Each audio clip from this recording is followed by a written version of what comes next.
Salut, bienvenue dans ce tutoriel qui nous présente la réalisation de la partie front-end de notre application. Elle est composée d'une partie header qui contient un titre, la bibliothèque, un champ de recherche avec quelques boutons alignés sur la droite.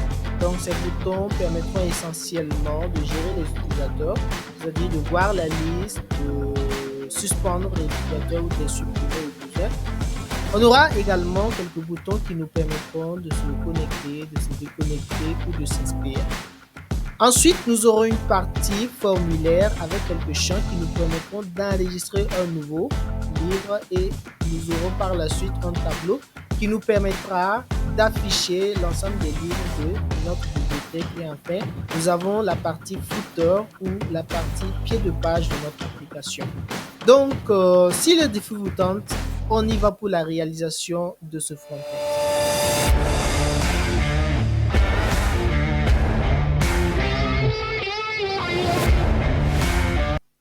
Alors, pour ce faire, la première étape consiste à créer notre répertoire de projet. Alors, j'ouvre ce PC, disque local C. Je choisis le dossier XAMPP, ensuite le sous-dossier htdoc qui se trouve vers la htdoc, à l'intérieur duquel je crée un dossier qui s'appelle bibliothèque. Donc, la deuxième étape consiste à ouvrir un éditeur de code directement à travers ce répertoire. Une astuce pour le faire, je tape juste CMD à ce niveau. Ensuite, je tape code espace point. Voilà.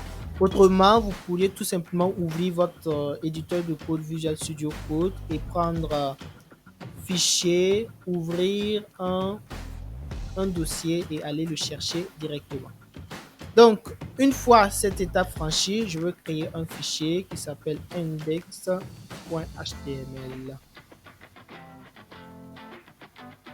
Alors, une fois notre fichier créé, on va écrire HTML5 et on choisit celui-là pour avoir un code minimal d'un projet HTML. On va déjà définir le titre de notre page HTML en bibliothèque.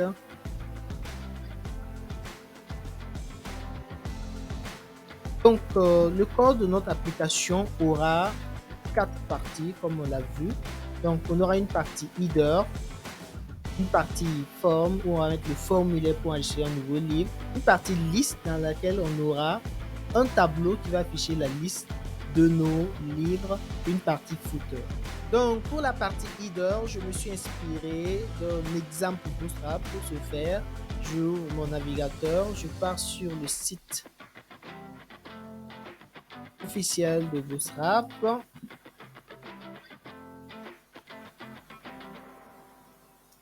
Et je prends exemple. Donc, parmi les exemples, j'aurai des exemples d'en-tête comme celui-là.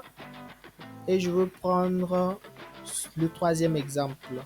Donc, pour ce faire, je veux faire CTRL-U pour voir le code source de cette page. Et ce que je cherche contient un search. Je peux juste faire CTRL-F pour faire SEARCH. Donc, tous les menus, tous les en-têtes qui contiennent des cherches, les voilà.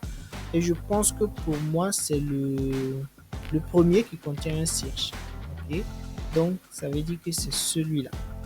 Donc, je veux le copier. Ça commence par là, un header, et ça se termine par là. CTRL-C dans mon dossier.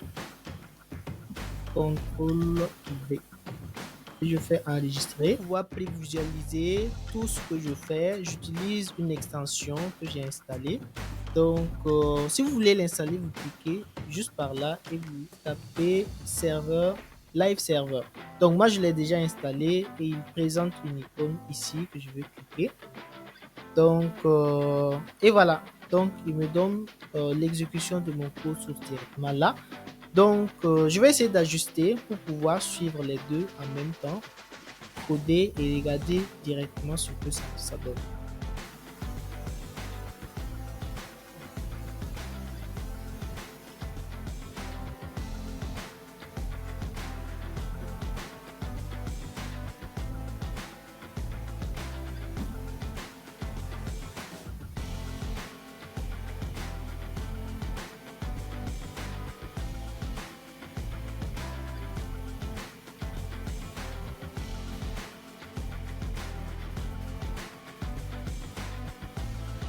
mon en-tête est là, mais malheureusement, il n'a pas la mise en forme escomptée. Donc, comment je fais? Je pars sur Bootstrap toujours. Dans le premier menu, à ce niveau, donc j'aurai documentation. Donc, pour intégrer Bootstrap dans mon projet, je pars dans la partie documentation. Donc, cette partie me montre rapidement quels sont les moyens pour intégrer Bootstrap à mon projet. Donc, je veux prendre la partie qui permet d'insérer un lien dans la partie I de mon projet. Donc, voici un exemple ici. Donc, il suffit juste de copier ce lien et de le coller dans mon projet. Bien sûr, il y a d'autres manières d'insérer Bootstrap dans votre projet. Donc, quand je viens là et que je localise ma partie header, je tape cela. Donc, si je pars sur mon application, je rafraîchis et voilà, j'ai mon en-tête qui se trouve là.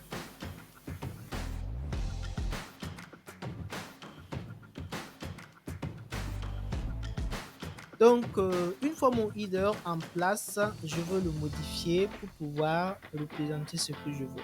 Donc, j'ai pas besoin de celui-là. Également, j'ai pas besoin de tout ce menu. Donc, j'ai juste besoin d'un H2 dans laquelle je veux écrire ma bibliothèque.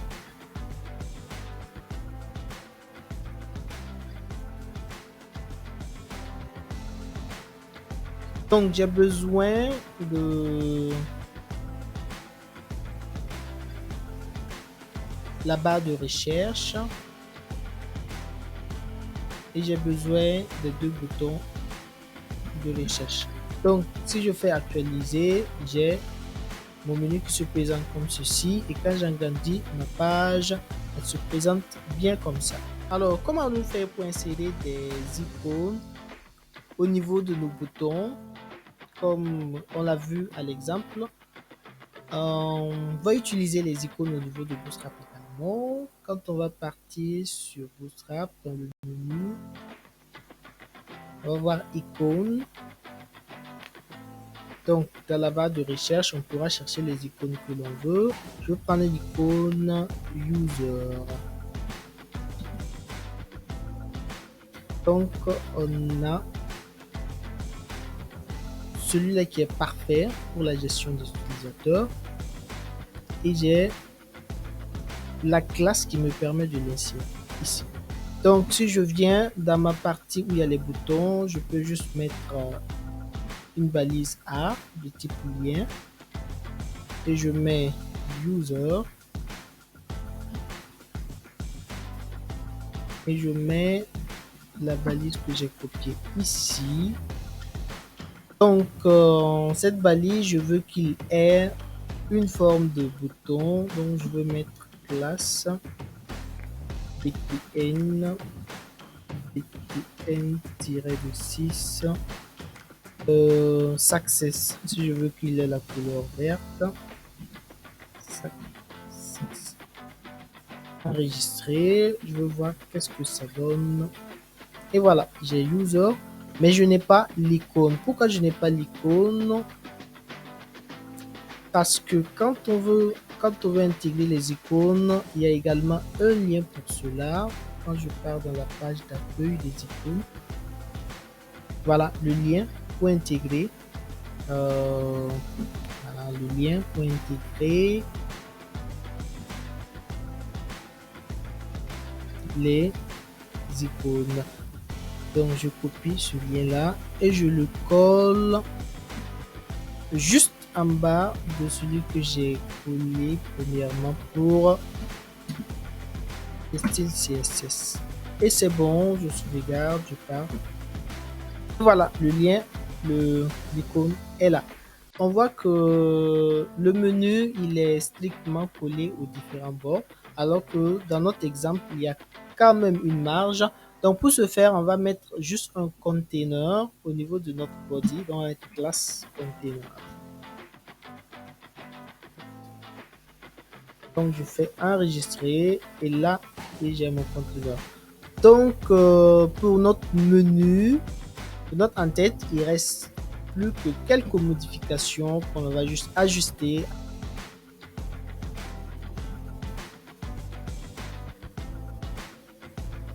Et voilà, notre menu se présente comme ceci avec tout simplement ce code qu'on a pris de Bootstrap initialement et qu'on a modifié pour avoir ce qu'on veut. De notre formulaire, on va avoir un div déjà qui aura pour classe MB-3. Donc MB veut dire d'avoir une margin bottom de 3 pixels. Voilà. Donc à l'intérieur de notre div, on va avoir une balise forme de type post, à l'intérieur de laquelle on va définir l'ensemble de nos champs.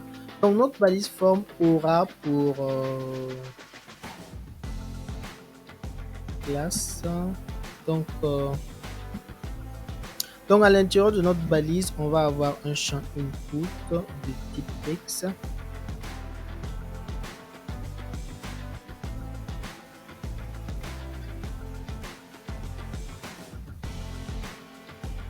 Donc ici, on va avoir comme nom, titre,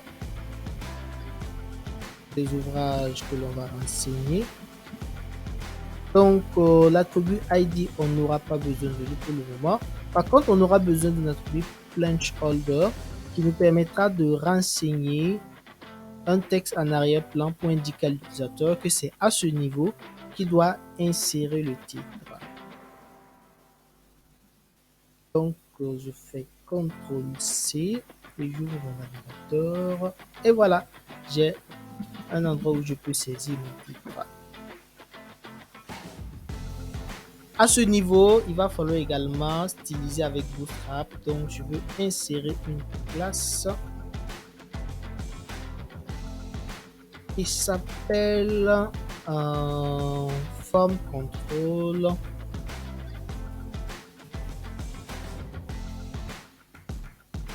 Voilà. Et c'est bon.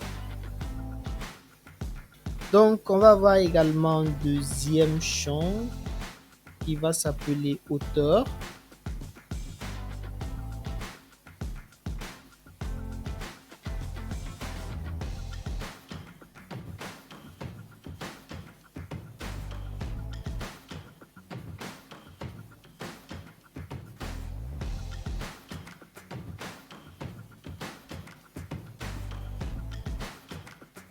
Ensuite, un autre qui va s'appeler résumé, mais lui, il ne sera pas de type input, il sera plutôt de type text area. Donc, on aura également à ce niveau une classe form control. Donc, on n'aura pas besoin du ID pour le moment. Donc, résumé. On aura besoin également d'un placeholder ici.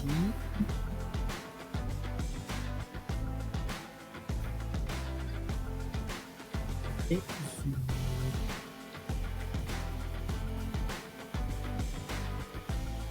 donc quand je sauvegarde, on a un titre émetteur et le résumé.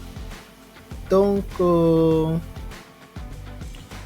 va prévoir également un champ de type sélection qui va nous permettre de sélectionner la catégorie des ouvrages que l'on va renseigner. Donc je viens là, je fais select. Donc ici c'est la catégorie.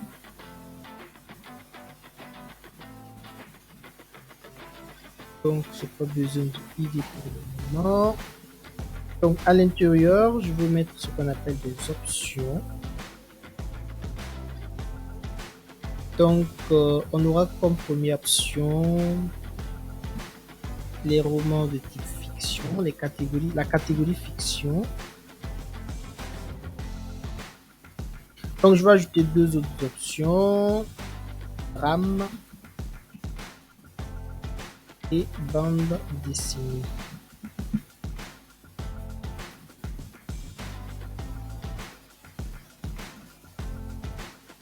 Donc, dès que je sauvegarde, oups, il est venu, mais très petit. Donc, on va également mettre une classe Bootstrap ici pour pouvoir utiliser. Donc, ici, c'est un name. Voilà.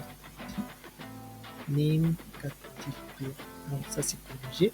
Donc, la classe, on va avoir form select cette fois-ci au lieu de form control. Et voilà, c'est bon. Donc, on n'a pas quelque chose à l'écran parce que on n'a pas mis les valeurs à l'intérieur des options.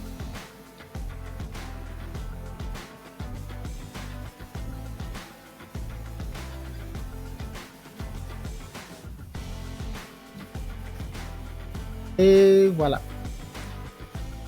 Donc, pour ces champs titre, auteur, résumé, on a un planche holder qui nous indique qu'il faut mettre le titre, mais au niveau du champ select, on n'a pas de libellé qui nous indique que c'est ici qu'il faut choisir la catégorie.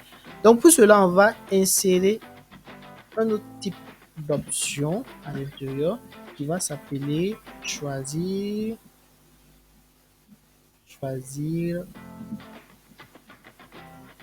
On va juste mettre catégorie.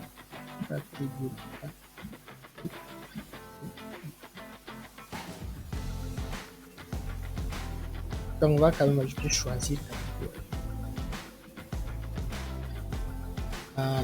Donc pour celui-là, on va enlever l'option value parce qu'en réalité, c'est l'option value qui est envoyée, voilà, au formulaire, qui est envoyé en back-end pour être traité. Donc on va juste l'enlever pour dire qu'on n'aura pas besoin d'envoyer une valeur pour ce type d'option. Donc ceux qui vont nous intéresser, c'est bien la question de ici.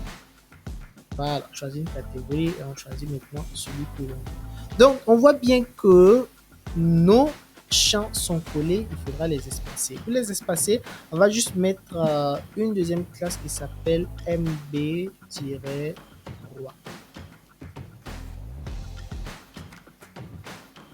Voilà, et on va répéter la même expérience pour celui-là, pour celui-là, pour le select. Voilà, et c'est bon. Donc, on va avoir également un champ de type input file.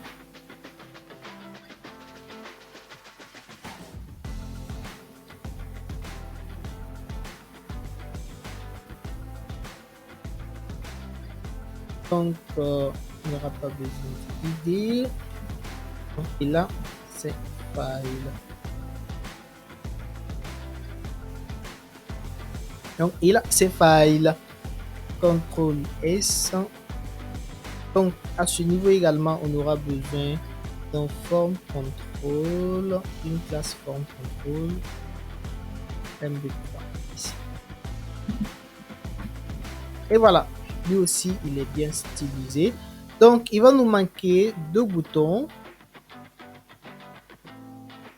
Donc, que je veux mettre dans un div.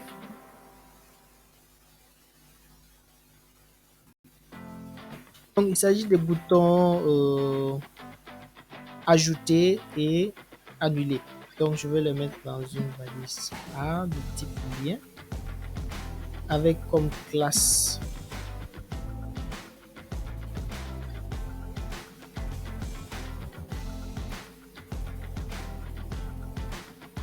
btn espace btn.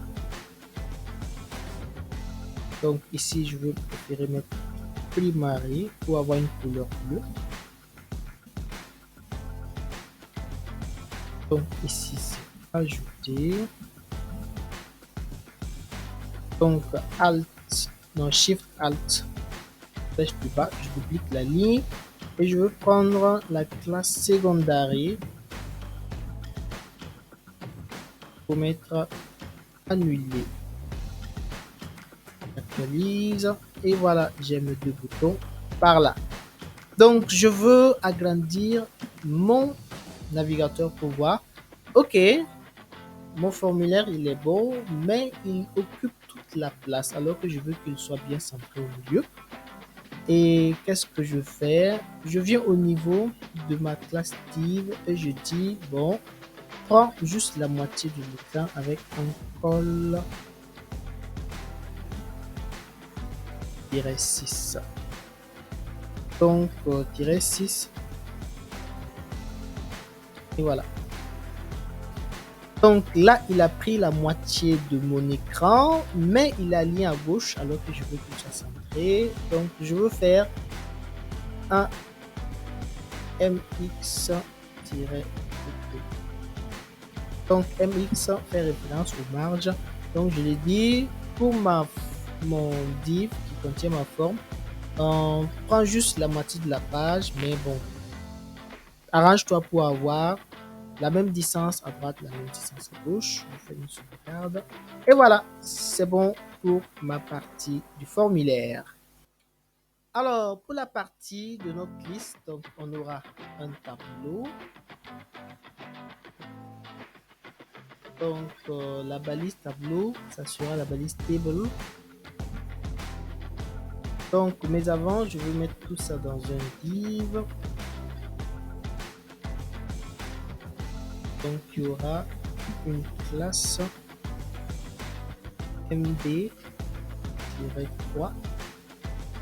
Je dis que je veux avoir une marge de 3 pixels entre ce composant et les autres. À l'intérieur, je veux mettre maintenant ma table. Donc, il va bien sûr contenir une première ligne TR. Donc, après mon TR, j'ai maintenant les cellules donc, qui sont composées de TH, comme c'est la première ligne. Donc, le premier, c'est un titre, un auteur, résumé, une catégorie. Et là, une colonne pour voir si ce livre a été lu ou pas. Et un dernier, action. Donc, action est équipé d'un call span 2 pour dire que les cellules qui vont suivre celui-là seront regroupées 2 en 1. Donc, je crée ma première ligne de livre avec un TR, un niveau. Maintenant, cette fois-ci, j'aurai des TD. Donc, je veux juste prendre un exemple que j'avais ici du livre.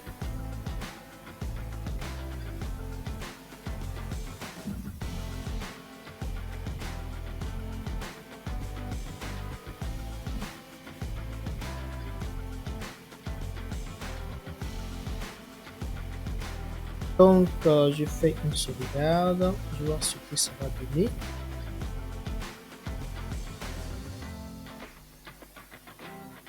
Donc, j'utilise la même manière pour insérer l'ensemble des icônes que vous voyez là. Et pour avoir des bordures au niveau de ma table, je vais utiliser la classe table board.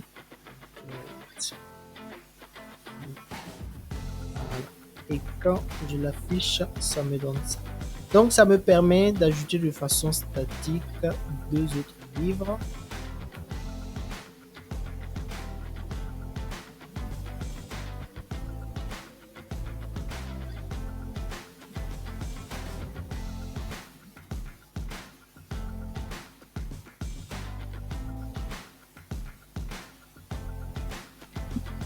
Et voilà ce que ça donne. Donc, de façon statique, j'ai ma table qui contient 3 livres. Le premier, l'enfant noir, le deuxième, réfléchissez et devenez riche. Et le quatrième, Candide. Donc, il va nous rester la partie footer. Également, au niveau du footer, je me suis inspiré d'un exemple Bootstrap. Donc, quand je pars sur le site officiel de Bootstrap, je prends un exemple. Donc, si je défile, je veux avoir des footers à quelque part. J'ai dû les dépasser. Footer.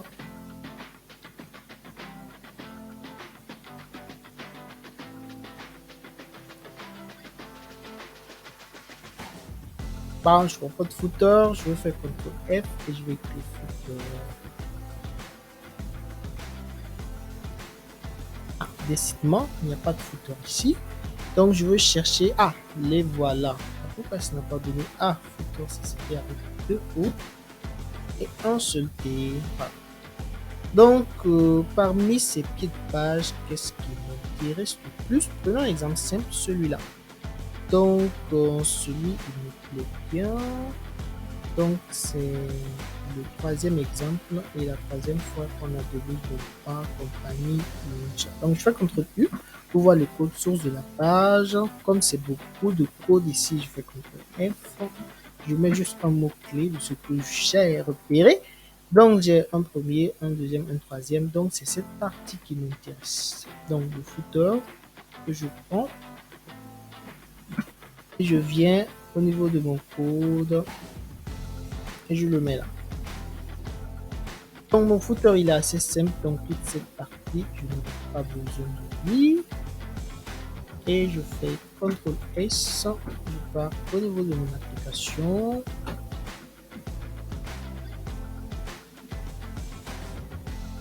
Donc, c'est à ce niveau plutôt.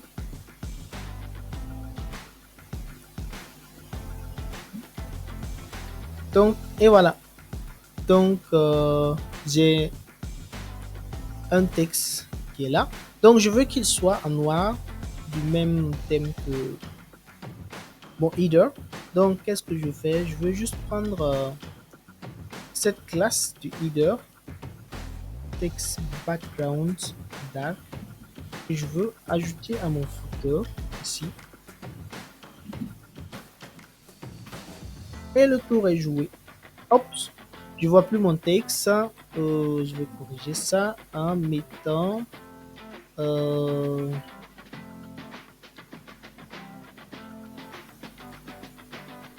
un texte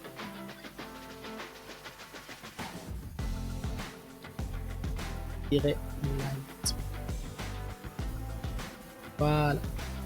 Donc, et je vais enlever celui-là.